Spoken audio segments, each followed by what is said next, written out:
سلام كمي تعلو كبرات خططلتي تنوى تيفي نلومي عربي عصرت حمشت حملة فرق معلتم فرق عن استدالو حفشة وزينة ومصنادو حيزنا لكم قريبنا لنا نمكتت لكم بخبز عدم تصفالت مبراهتي بقندي نتبتاتو دما يفلم كوليج سنة فلتت ماي نفحي 293 تمهارو بمعرق ديجري أمريو إيرترا ولنتاو هاجراو جمجام كلتشحن إسران كلتنا ودب حبرات هاجرات أغريبة نبرتن الصبا مايمنين عبالات حيلتات مكل خلنا يمزنقع مدب وديبهم قدامي منيستر إيطاليا ماريو دراغي بولنتاو كابسلت أنو كمزل فليتو أمريكان إسرائيل أواج صار مفراي نيكليساو أصوار إيران بزملكة حبراو سممع كتيمان أب تشاينا بسمارين شدشتن كتاماتات زل على متأنكت حرقة برتقوعي تعويجي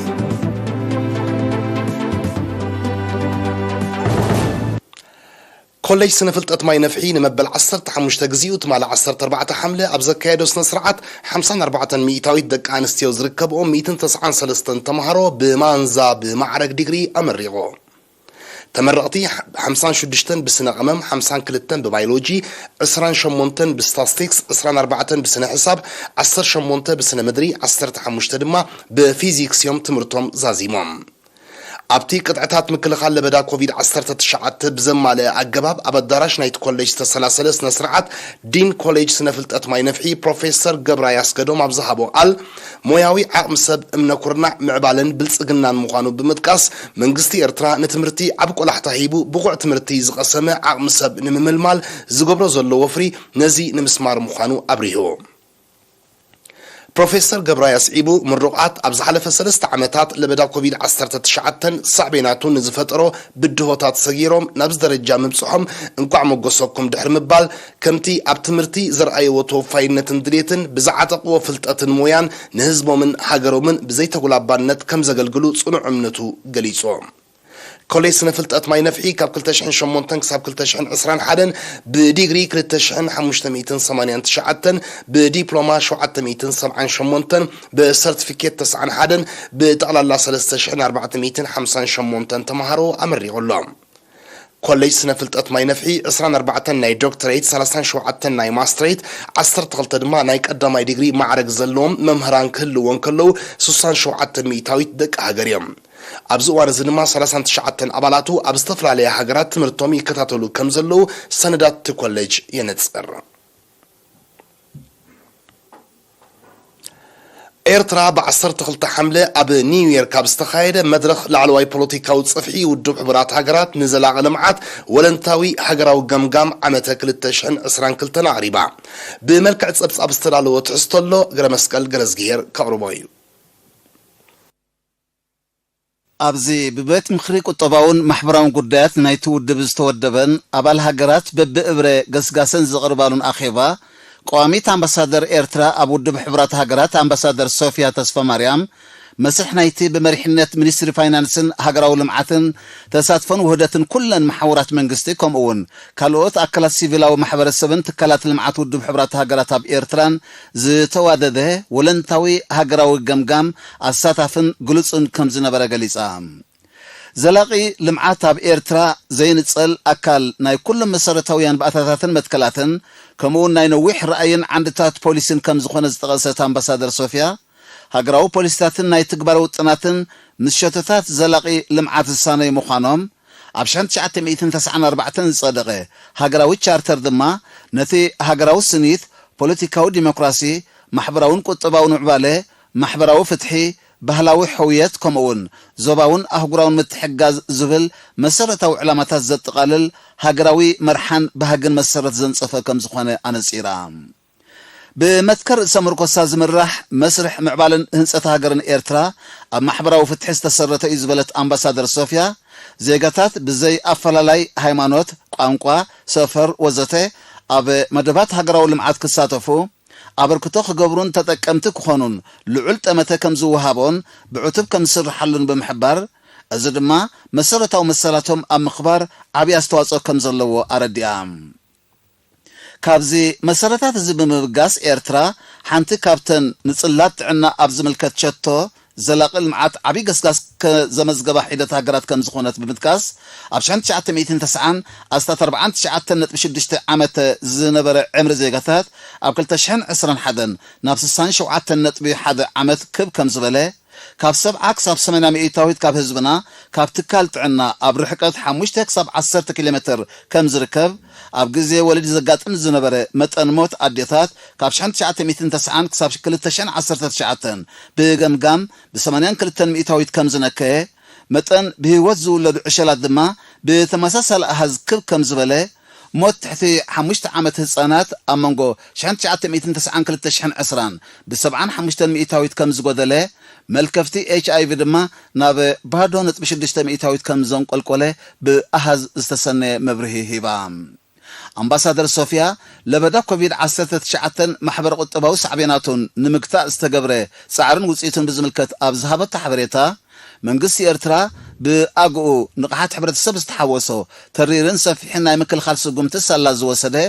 ብኣህጉራውን ዞባውን መለክዕታት ኣብቲ ዝተሓተ ደረጃ ከም ዘሎ ገሊጻ ብዘይካዚ ኣብ ምርጋጽ ዓይነታዊ ትምህርቲ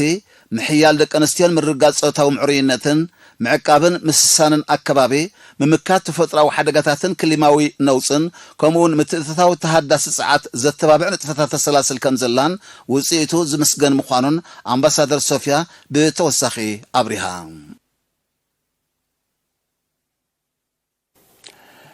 ነበርቲ ንኡዞባ ማይምነ ኣብ ልምዓትን ምኽባር ሉላውነትን ተዋፊሮም ንዘለዉ ጀጋኑ ኣባላት ሓይልታት ምክልኻል ኤርትራ ብ12 ሓምለ እኽለማይ ብምድላው ናይ ምዝንጋዕ መደብ ወዲቦም ኣብቲ ኣብ ሓውሲ ከተማ ማይምነ ዝተኻየደ መደብ ሚኒስተር ዕዮን ማሕበራዊ ድሕነትን ወይዘሮ ልኡል ገብረኣብ ሓላፊ ቁጠባዊ ጉዳያት ህግደፍ ኣቶ ሓጎስ ገብረ ህይወት ከምኡውን ጠቕላሊ ሓለቓ ስታፍ ሓይልታት ምክልኻል ኤርትራ ጀነራል ፊሊጶስ ወልደ ዮሃንስ ተረኺቦም ነይሮም ኣማሕዳሪ ንኡዞባ ማይምነ ሌተናል ኮሎኔል አብርሃም ሃይለ ኣብ ዘስምዖ ቃል ኣባላት ሓይልታት ምክልኻል ቅንዲ ተዋሰእቲ ናይቲ ኣብቲ ንኡዞባ ዝተሰላሰል ዘሎ መደባት ልምዓትን መኸተን ምዃኖም ጠቒሱ እቲ መደብ ነቲ ውፉይ ኣበርክቶኦም ምስጋና ንምቕራብ ከም ዝተወደበ ገሊጹ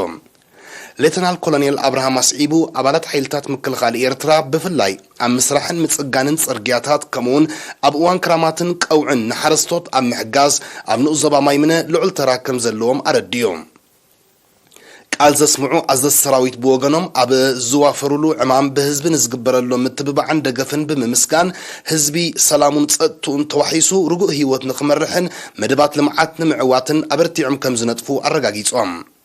እቲ ናይ ምዝንጋዕ መሰናድኦ ጉጅለ ባህሊ እግሪ መኸል ናይ እዝ ማእከልን ጉጅለ ባህሊ ክፍለ ሰራዊት 10 ብዘቕረብኦ ሙዚቃዊ መደብ ማዕሪጉ ነይሩ ኣቐዲሙ ኣብ ንኡዞባታት ሰንዓፈ ዓዲ ቀይሕ እምኒ ሓይሊ ጾሮና መይ ዓይንን ዓዲ ኋላን ተመሳሳሊ መደባት ተኻይዱ ምንባሩ ዝፍለጥ እዩ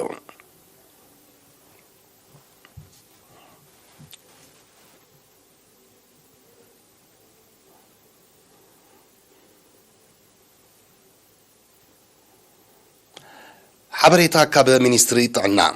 تمالي أب ممرمري مأكلات زوبا مأكل بستقبر ناي لابراتوري مرمراتات شمون تزيقاتات بكورونا فيروس ملكافهم ترقاقيت الله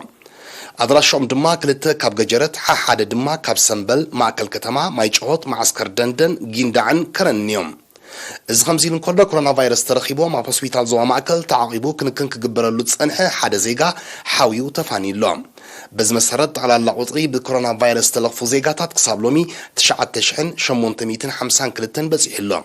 9,700 كابزيوم حاويوم استفانو 103 بموت استفاليو 4 دما جينا اب هوسبيتال تعقيبهم كنكن زقبر اللهم زلويام مينسترت عنا 14 حمله كلتشحن 20 كلتن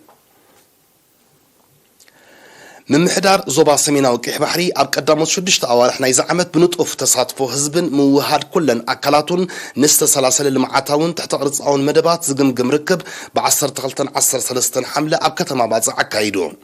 وكيل إرينا دمسات أقاي بملكع أبصاب نزدالو تحستو دانايت قبري هوات كتعربيع أب زغربت أبصابات قرب ماي أبرحو كبابيتات نمرقاقات زتفرالي بروجكتات كم اتسلاسلن زتبلاشوا بروجكتات ناي متصقان سرحتي كايد كم زلون أب نؤزوباتات كأن نسبنت ريتن زقلقل كزنت ماي كبقون مقلي وحيز نمسرح دهساس كم اتقبر تحبيروم ኣብ ሕርሻዊ መዳይ ንተኸታተልቲ ዓመታት ዝተኸስተ ድኹም ክራማት ባሕርን ከበሳን ኣብ እቶታውነት ሕርሻ ኣሉታዊ ተጽዕኖ ከም ዘሕደረ ክትጥቀስን ከሎ ጥሪት ብደርቂ ንኸይጥቃዕ ዝሕግዝ ኣስታት 7500 ኩንታል መግቢ እንስሳ ኣብ ንኡዞባታት ከም እተዓደለን ውጽኢቱ ዝምስገን ከም ዝነበረን በሪሁ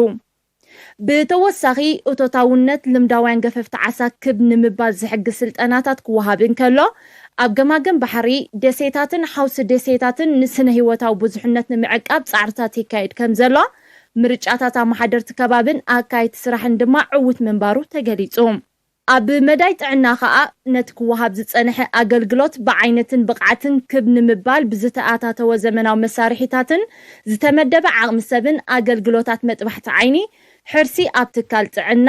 ክትትል ቅድሚ ሕርስን ሸፈነ ክታበት ህጻናትን እናዓበየ ከም ዝመጸ ተገምጊሙ ኣገልግሎት ትምህርቲ ብዝምልከት ንጥፈታት ትምህርቲ ኣብ እዋን እኳ እንተተጀመረ ጂኦግራፊያዊ ኣቀማምጣ ሰበኽሳግማዊ መነባብሮ ዘይምጥርናፍ ዓድታትን ሕፅረት መምሃሪ ክፍልታትን ግና ኣብቲ መስርሕ ኣሉታዊ ጽልዋ ከም ዝነበረ ክግለጽን ከሎ ኣብ ምዕቃብ ረቂቕ ባህላዊ ውርሻታት ብዝተዓመነ ጥፈታት ድማ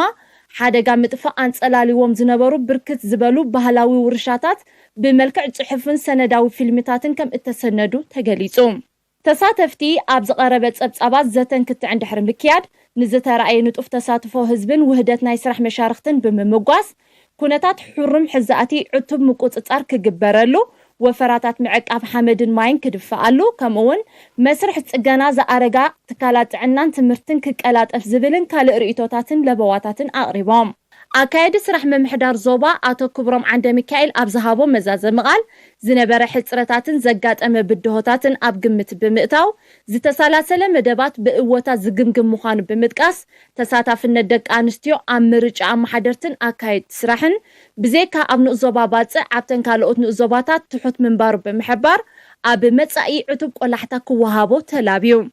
ኣቶ ክብሮም ወሲኹ ምቅላል ሕጽረት ቀረብ ማይ ምፍዋስ ማይ ኩዖታት ምዕቃብ ሓመድን ማይን ምስራሕ መጠነ ንኡስ ዲጋታት ከምኡውን ሰፊሕ መደብ ምግራብን ምትካል ገረብ ሾራን ኣብ ገማግም ባሕሪ ዘጠቓልል ናይ መጻኢ መደባት ዘርዚሩ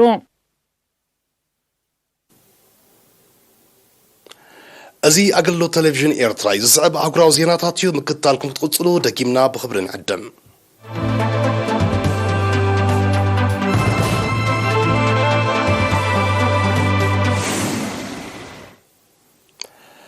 ቀዳማይ ሚኒስተር ኢጣልያ ማሪዮ ድራጊ ካብቲ ክመርሖ ዝጸንሐ ልፍንታዊ መንግስቲ ናይ ምትእምማን ደገፍ ስለ ዘይረኸበ ካብ ስልጣኑ ብወለንትኡ ከም ዝእለ ኣፍሊጦ ቀዳማይ ሚኒስተር ድራጊ ትማል 14 ሓምለ ናይ ስንብታ ወረቐት ንፕሬዚደንት ሰርጂዮ ማታሬሊ ከም ዘረከበ ማዕከናት ዜና ኢጣልያ ቃሊሐን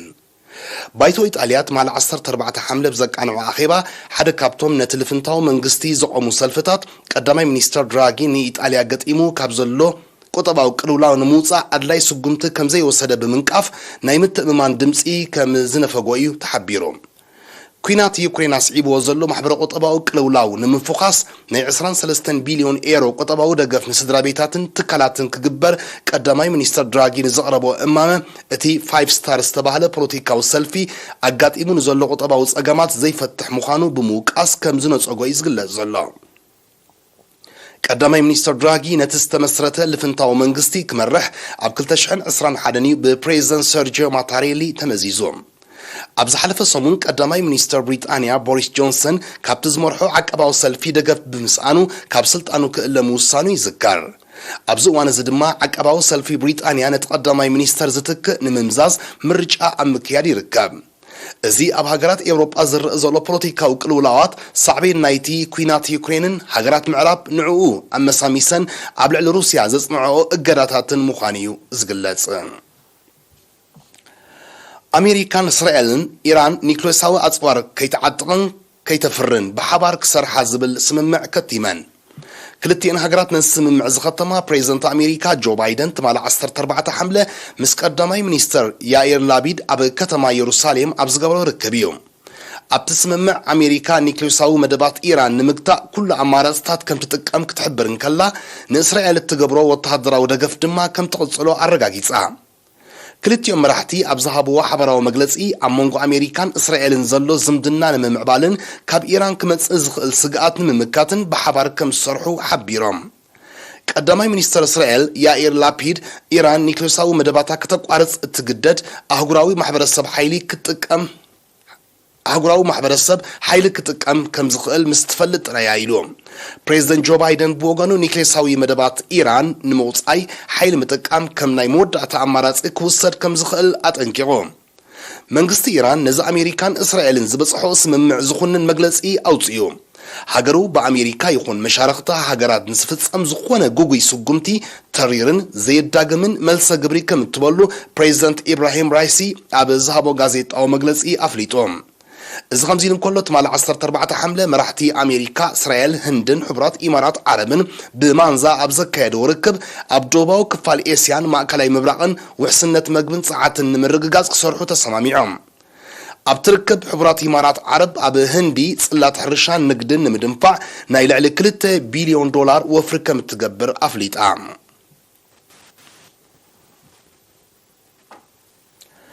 ኣብ ሕቡራት መንግስታት አሜሪካ ኣብ ዝሓለፈ ወርሒ ሰነ ዝተራእየ ናህሪ ዋጋታት ምስ ናይ ዝሓለፈ ዓመት ክነጻጸር እንከሎ ብ9.1 ሚእታዊት ከም ዝወሰኸ እዚ ድማ ድሕሪ 1981 እቲ ዝለዓለ ምዃኑ ተሓቢሩ ናይ ወርሒ ሰነ ቁጠባዊ ዝቕባበ አሜሪካ ምስ ናይ ግንቦት ክነጻጸር እንከሎ ብ1.3 ሚእታዊት ከም ዝበለ እዚ ድማ ድሕሪ 2005 ኣብ ውሽጢ ሓደ ወርሒ ዝተመዝገበ ዝለዓለ ወሰኽ ምዃኑ ወግዓዊ ስታቲስቲካዊ ጸብጻባት ጽሩም ብዘይካዚ ዋጋ መግቢ ኣብ ዝሓለፈ ወርሒ ሰነ ብ1 ሚእታዊት ክውስኽ እንከሎ ምስ ናይ ዝሓለፈ ዓመት ክነጻጸር እንከሎ ድማ ብ10.4 ሚእታዊት ከም ዝነሃረ ተገሊጹ ዋጋታት ኣብ ዕለታዊ መነባብሮ ዘገልግል ኣቑሑ ከዓ ካብ ናይ ወርሒ ግንቦት ብ2.1 ሚእታዊት ከም ዝወሰኸ ዝተቐሱ ጸብጻባት ኣብ ኢንዱስትሪ ቀረብ ኣገልግሎታት ናይ ኣስታት 1 ሚእታዊት ወሰኽ ከም ዝተመዝገበ ኣፍሊጦም ዋጋ ክራይን መሸጣን ኣባይቱን ኣብ ዝሓለፈ 36 ዓመታት እቲ ዝለዓለ ወሰኽ ከም ዘርአየ እዩ ዝሕበር ዘሎ ፕሬዝዳንት አሜሪካ ጆ ባይደን ኣብቲ ካብ 13 ሓምለ ብእስራኤል ዝፈለሞ ኣብ ሃገራት ማእከላይ ምብራቕ ዘካይዶ ዘሎ ዕደት ቀረብ ነዳድን ባህርያዊ ጋዝን ናብ ዓለማዊ ዕዳጋ ብምዕባይ ዋጋታት ንምርግጋእ ዘኽእል ስጉምቲ ክውሰድ ዝብል ነጥቢ ካብ ቀንዲ ነጥብታት ኣጀንድኡ ምዃኑ ዝሕበር ጠንቅ ናይቲ በዓለም ደረጃ ተኸሲሱ ዘሎ ቁጠባዊ ዝሕታለ ሃገራት ምዕራብ ብኩናት ዩክሬን ኣመሳሚሰን ኣብ ልዕሊ ሩስያ ዘጽንዖ እገዳታት ምዃኑ እዮም ክኢላታት እቲ ዓውዲ ዝገልጾ ኣብ ሰፊሕ ከባቢታት ቻይና ብርቱዕ ዋዒ ብምኽሳቱ ኣብ ሓያሎ ዓበይቲ ከተማታት ዝለዓለ ናይ ሓደጋ መጠንቀቕታ ተኣዊጆ بمسرت ጸብጻባት ነተኸታታሊ መዓልታት ልዕሊ 40 ዲግሪ ሴንቲግሬድ ዋዒ ኣብ ዝተመዝገበለን ብውሕዱ 86 ከተማታት እዩ እቲ ኣዋጅ ወፂኡ ዘሎ ምብራቃውን ደቡባውን ቻይና በቲ ዋዒ ዝያዳ ዝተጠቕዐ ምዃኑ ዝሕብሩ ጸብጻባት ሜትሮሎጂ ንዝቕጽል መዓልታት ተመሳሳሊ ኩነታት ኣየር ክቕጽል ከም ዝኽእል ኣሚቶም ምምሕዳራትን ከተማታት ዜጋታት ካብቲ ዋዒ ንምኽዋልን ነፍሶም ንምዝሓልን ዝተፈላለዩ ስጉምታት ኣብ ምውሳድ ከም ዝርከቡ ድማ ተገሊጾም በዝብርቱ ዋዒ በኸቢድ ተጸልያ ብትርከብ ሻንጋይ ካብ 1873 ድሓር ልዕሊ 40 ዲግሪ ሴንቲግሬድ ክምዝገብ ሳሕቱ ምዃንዮም ጸብጻባት ሜትሮሎጂ ዝገልጾም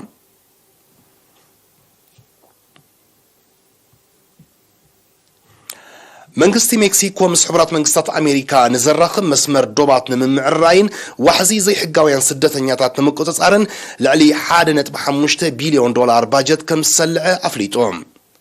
ፕሬዝዳንት አንድሬ ማኑኤል ሎፔዝ ነዚ ዝገልጽ ዘሎ ኣብ ምጅማር ዝመጽእ ሰሙን ምስ ፕሬዝዳንት ጆ ባይደን ርክብ ንምክያድ ናብ ከተማ ዋሽንግተን ከም ዝጓዓዝ ኣብ ዝሕበረሉ ዘሎ እዩ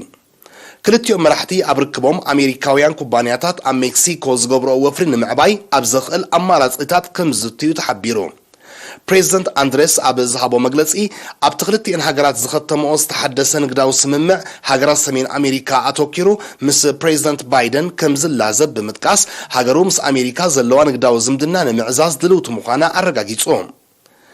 መንግስቲ አሜሪካ ገጢሞ ንዘሎ ሕጽረት ቀረብ ዝጠንቁ ናህር ዋጋታት መሰረታዊ ሃለኽቲ ንምፍታሕ መጠን ካብ ሜክሲኮ ዝግበር እታው ሕርሻዊ ፍርያት ንምዕባይ ዘኽእል ስጉምታት ክወስድ ምጽንሑ እዩ ዝግለጽ ንሎም 45 ሓምለ ፍርቂ መዓልትን ፈረቓን ዝተዳለወ ሓፈሻዊ ዜናዊ መሰናድኦ ንምዝዛም ቀንዲ ነጥብታቱ ክደግመልኩም ኮሌጅ ስነ ፍልጠት ማይ ነፍሒ 193 ተማሃሮ በማዕረግ ዲግሪ ኣመሪቑ ኤርትራ ወለንታዊ ሃገራዊ ገምጋም 2022 ናብ ውድብ ሕቡራት ሃገራት ኣቕሪባ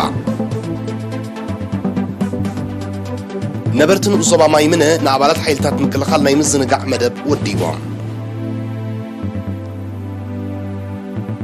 ቀዳማይ ሚኒስተር ኢጣልያ ማሮ ድራጊ በወለንቱ ካብ ስልጣኑ ከም ዝእለ ኣፍሊጡ ኣሜሪካን እስራኤልን ኣዋጅ ጸረ ምፍራይ ኒውክሌሳዊ ኣጽዋር ኢራን ብዝመልከት ሓበራዊ ስምምዕ ከቲመን ኣብ ቻይና ኣብ 86 ከተማታት ዝለዓለ መጠንቀቕቲ ሓደጋ ብርቱዕ ዋዕይ ተኣውጁ